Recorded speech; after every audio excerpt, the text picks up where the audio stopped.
Hi, y'all. I'm Dick Armey, and I'm from Dallas, Texas. I love saying that. You know, we Texans are pretty proud of our little old state. I don't know if you'd ever noticed that.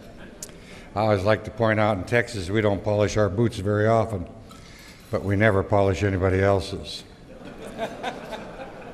I was just talking to David Frizzell from Indiana, and for those of you who are used to high country culture, you'll understand my impulse was to call him Lefty. Lefty Frizzell, the great country singer. I know some of you folks are old enough to know. But anyway, he's bragging about his Indiana, and I don't mind. You ought to brag about your state. And we Texans like to give our respects to your states and appreciate them too. And I said to David, I said, you know, Indiana make a damn fine county back home. Now that I got that off my chest. Speaking of Lefty, you're going to honor one of my favorite economists today. Poor old Adam Smith be rolling over in his grave. But Richard Vedder, Dr. Richard Vedder is what I call, first of all, he is a good economist and very much deserving of your recognition. A recognition that had I the capacity to give, would have given myself to him. Now, having said that, let's get down to the truth of the matter. But no, Richard and I have had an association for years. He is a contrarian, and that's what makes him so lovable. And to actually believe in freedom, dignity, respect, and self-respect, and get tenured in an American university is in itself quite a remarkable accomplishment. So I look forward to that. Now, I wanted, speaking of economists, I wanted to start off my comments today by citing one of the great American economists and showing how his wonderful insight applies to your work. And that economist, of course, is John Wayne. You didn't get that part, did you? You will remember in the movie The Cowboys, when Bruce Durr did one of the most despicable acts in the history of all Western movies. He shot John Wayne. You remember that? How many of you remember that? And there he was lying in the dust, and he looked up at the young cowboys, and he said, if death comes and you have done all you can do, and you have done the best you can do, then you're ready for it. Now, that is probably the clearest expression of the equal marginal conditions of allocative efficiency I have ever heard. Will you agree, Richard? Yeah. Or, speaking in a little less technical terms, it is a perfect description of having your indifference curve tangent to your budget constraint, which is something we all try to do. Even if only intuitively with a lack of awareness. You do it every day. But I want to focus on the budget constraint. Because in fact, what we must do in our personal lives and in our work in public office is make allocative decisions to ration scarce resources among competing ends. And it is a discipline that is forced upon us by the fact that we have an awareness of a budget constraint. And as members of state office, county office, city office, you have an awareness of a budget constraint. That's what sets you aside from members of the national legislative body. They are really quite unaware.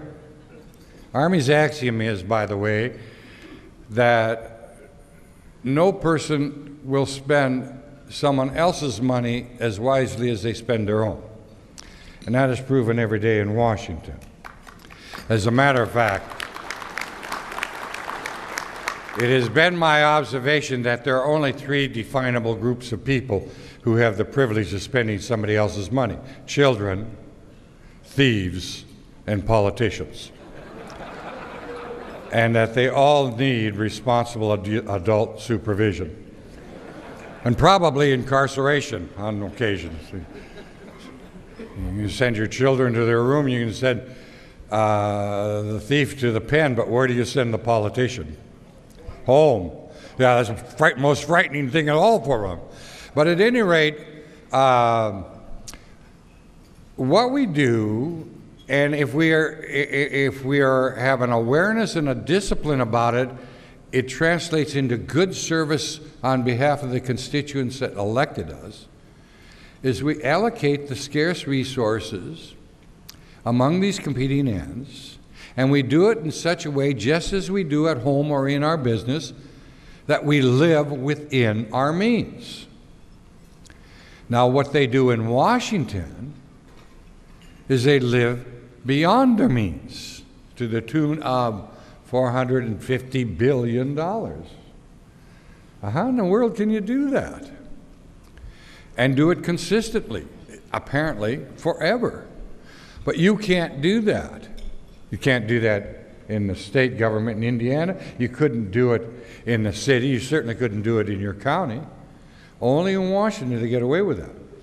And it's because you have this awareness and are compelled by this awareness, and oftentimes regulations, constitutional circumstance, definition, you are required to live within your means, that you set an example before Washington. Unfortunately, an example that is little heeded nor rarely attended to by Washington, but still you set the standard.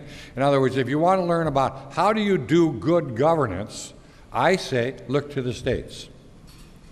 Now, that doesn't make you inherently smarter or better people than the people in Washington.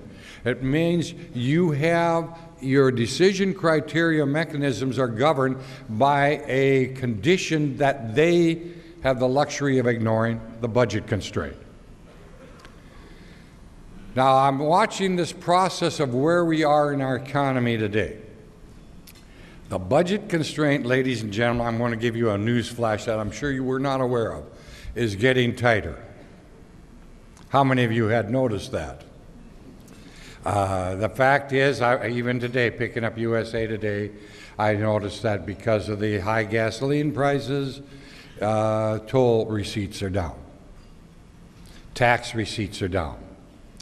Less revenue, and expenses going up. The economy is getting tighter, and we're just, frankly, just not rolling in good times. So that your job's getting harder. Now the question is, the complications to your job are increased on a double-fold basis. First, the job in and of itself, by virtue of the the resources that you have to allocate, are diminished.